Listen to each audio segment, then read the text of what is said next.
All right, now to the latest in the war in Iran. We just heard from Defense Secretary Pete Hegseth not long ago, holding another 8 a.m. news conference just as he did yesterday. And this morning we learned that it appears a U.S. submarine sank an Iranian warship. So we're getting some brand new information from this news conference. Here's the Defense Secretary Pete Hegseth. 4 days in, we have only just begun to fight. America fights to win. And in Operation Epic Fury, we are. May God's providence cover and protect our troops always.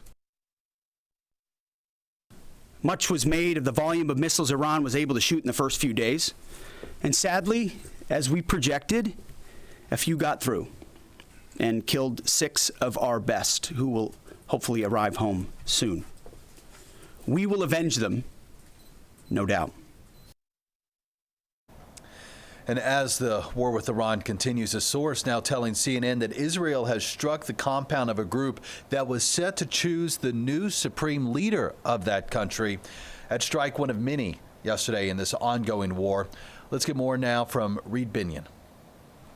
It's a lot of different things here that need to happen in order to move people. But Secretary of State Marco Rubio on Tuesday addressing the issue of Americans stranded in the Middle East as the ongoing U.S.-Israeli war with Iran expands across the region. It'll be a variety of methods: charter flights, military flights and transports, expanded commercial opportunities, and in some cases land routes that will allow them to go to neighboring countries. The Trump administration facing criticism, including from some stranded Americans. President Donald Trump suggesting Tuesday there was no evacuation plan in place because the war unfolded too quickly.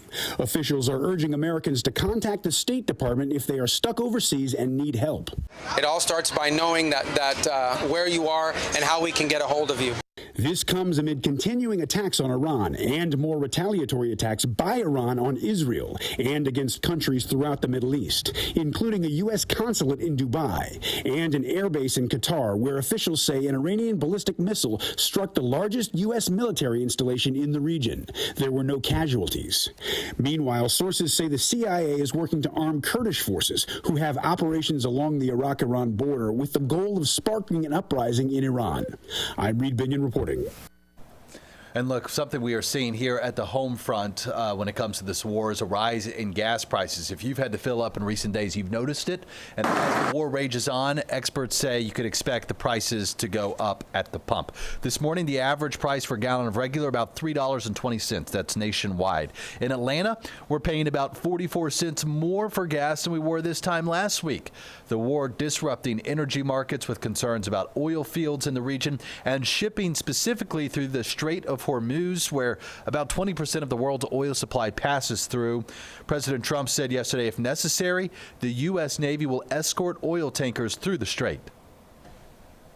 So if we have a little high oil prices for a little while, but as soon as this ends, those prices are going to drop. And this morning on CNBC, Treasury Secretary Scott Bessent said that the U.S. is going to be making a series of announcements to support the flow of oil through the Persian Gulf. This morning, markets reacting favorably to that, although we are all going to be feeling it in our wallets for a while when it comes to pumping gas. Analysts with Gas Buddies say they do expect prices to rise, but they doubt, at least for now, that the U.S. average will hit $4 a gallon. So I guess that's good. No $4 gas yet, Reams. I hope not. I hope not. I hope not. Hey, what else are you watching this morning?